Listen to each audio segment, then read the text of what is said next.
to a Cake on Your Side warning after the Kansas Department of Agriculture found bird flu at 2 wild game bird farms in Kansas. This, as experts say, wild geese are carrying the bird flu and bringing it to the state. So should hunters be worried about the birds they're shooting? Cake's Nick Nelson has been looking into this for us and has more. Nick. Yeah, Deb, the hunters we spoke with in the state's wildlife department say that while you should be cautious while out hunting, it's very unlikely you'll encounter the disease.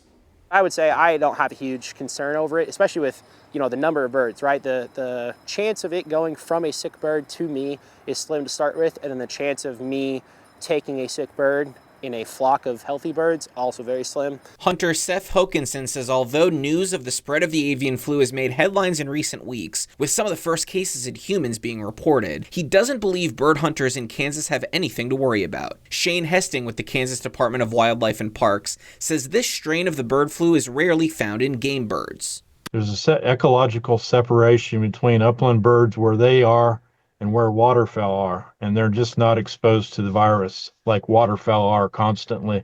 Waterfowl are exposed to each other because they're dabbling around out there and they're nosing each other, and the virus is in the water. Hesting says although the risk of hunters encountering avian flu is low, they should still be cautious. The State Department of Agriculture reports finding bird flu at 2 game bird farms in Kansas, one in the northeast part from the state and the other in Rooks County in north central Kansas. Hokinson does say he worries about hunting dogs being exposed to the virus. I think where potentially some contamination or sickness could come is if a hunter were to take the bird, take the meat out of it that they want, and then maybe give part of it to their dog.